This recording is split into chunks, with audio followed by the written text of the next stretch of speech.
Let us perform the practical demonstration of superposition theorem. Okay. So, already we have done the calculations of superposition theorem. So, these are the equipments which we required for the superposition theorem.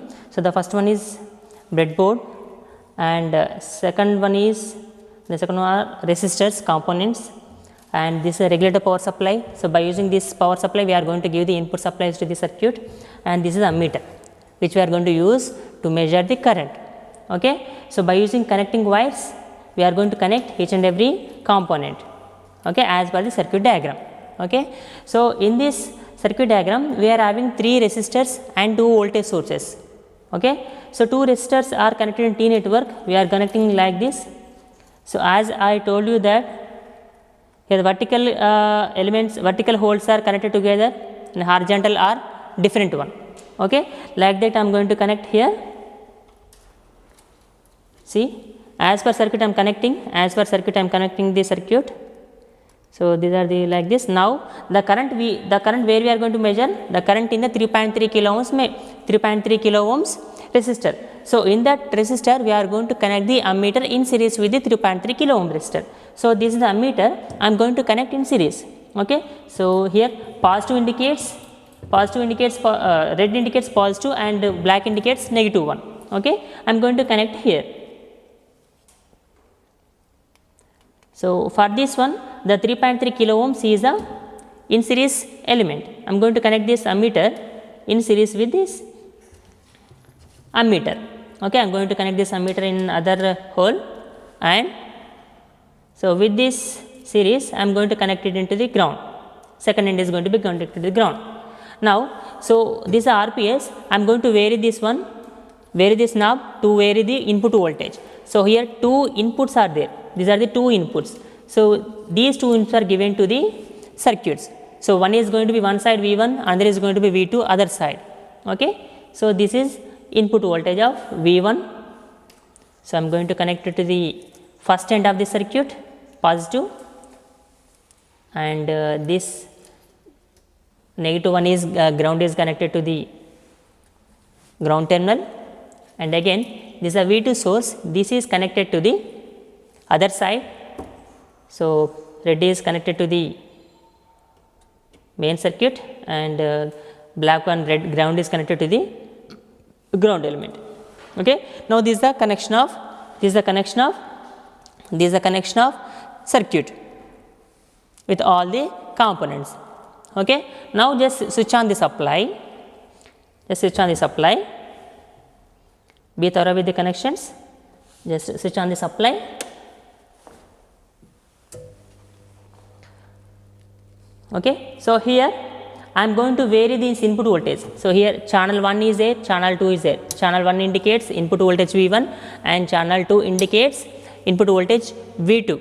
So, let us check the channel 1 here. So, in the channel 1 the input voltage is 10 volts and the channel 2 input voltage is 15 volts. Channel 1 is 10 volts and channel 2 is 15 volts. So, let us vary this one. So, let's see this. So, by varying this knob I am going to get 10 volts, exact 10 volts I have given. Okay. 10 volts. Now, make this knob to channel 2 side. Now, vary these knobs up to what? 15 volts to 15 volts. Okay.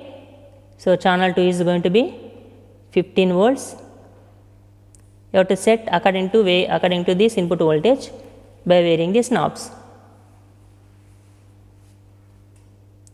Right. Now, we have given the input voltage 10 volts and 15 volts. Okay. See here, the total current given by these 2 voltages are the total current given by these 2 voltages is 2.4 milliamperes. 2.4 milliamperes. So, what we got? So, in the theoretical calculations we got the value of total current is 2.41. Okay. Now, we got the input voltage, we got the total current with respect to the 2 input voltages is how much? 2.4. Okay. Now, what we are going to check? We are going to check individual sources acting alone, and we are going to find out the branch current. Okay. So, how to make that? So, individual sources acting alone means we are going to deactivate the source. We are going to deactivate the source. So, deactivating means the input voltage is 0. So, here no need to do anything, just reduce the voltage to 0 value, that is going to be act as a short circuit. Okay. So, here let us take first case. The first case is V1 is 10 volts, V1 is 10 volts and V2 is 0 volts. Again I am repeating, V1 is 10 volts and V2 is 0 volts. So, here I am setting V1 as 10 volts and again I am checking the V2. I am going to V2, I am going to make V2 as 0. So, where is this now up to 0 value? To 0 value. That means here you will get here this approximately, practically we are going to get 0 value, but showing some value.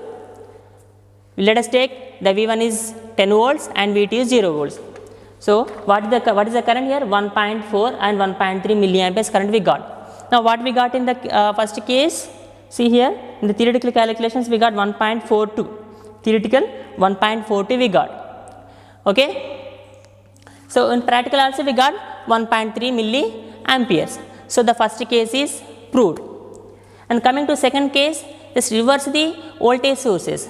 Like in the second case V2 is 15 volts and V1 is 0 volts. Okay. Now, set this V2 is 15 volts and set V1 as 0 volts. Okay. I am going to make this voltage as in the case in channel 2, I am going to this voltage as 15 volts.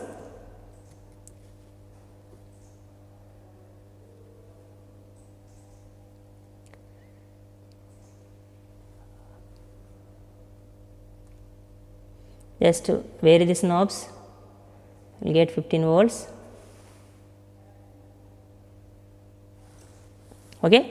And channel 2 we need to make it deactivate, right? It is showing 10 volts. So, what I am doing? I am going to make it as 0.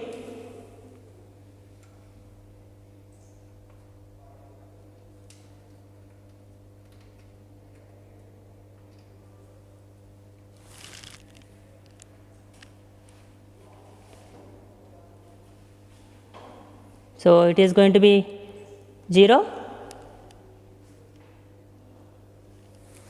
it is near to 0, maximum 99% it is 0.